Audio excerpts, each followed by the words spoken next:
As seen, the start of the early Middle Ages was characterized by two revolutions, the agricultural and commercial revolutions. This contributed to the demographic and economic growth that resulted in the construction of new cities and the expansion of existing ones.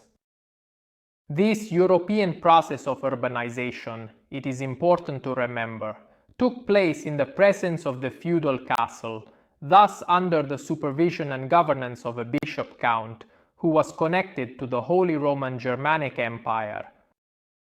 The feudal lords and the emperors, however, paid much more attention to foreign policy issues, such as the struggle for investiture and the noble battles for power among German families. It was in this context that the citizens, at the beginning of the 11th century, began to demand greater political autonomy. Among them, there were primarily bourgeoisie, that is, merchants and artisans and aristocrats.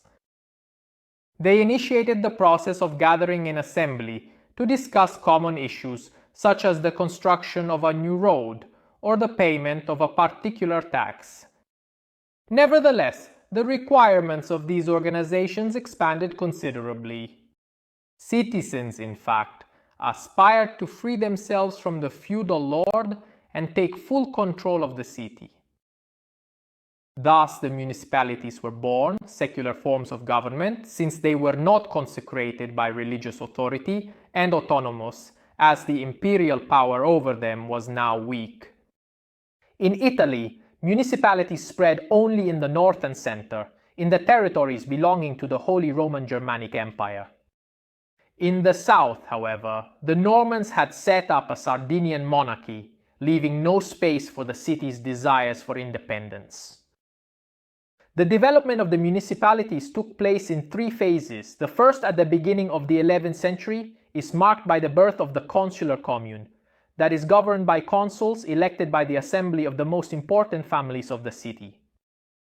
They stayed in office for a period of 1 year and primarily made decisions on matters pertaining to justice and finance. The second phase, from the end of the 12th to the beginning of the 13th century, witnessed the transformation of the consular commune into the podesta commune. The consuls, in fact, often governed the city only in the interest of their own families and not of all citizens. The degeneration of these situations into armed conflicts recommended the entrustment of power to a podesta, that is, a man experienced in law, coming from another city, therefore impartial. The third phase, finally matured towards the middle of the 13th century, was that of the popular commune. Up to this point, in fact, the nobles had monopolized the city's political scene, excluding the bourgeoisie. However, they had gradually amassed such a substantial amount of wealth that they ultimately secured a voice and a government representative who would assist the mayor, the individual commonly referred to as the captain of the people. Artisans and merchants had certainly not become nobles, but they were not poor on the margins of society either. They stood halfway between the two categories and took on the label of people.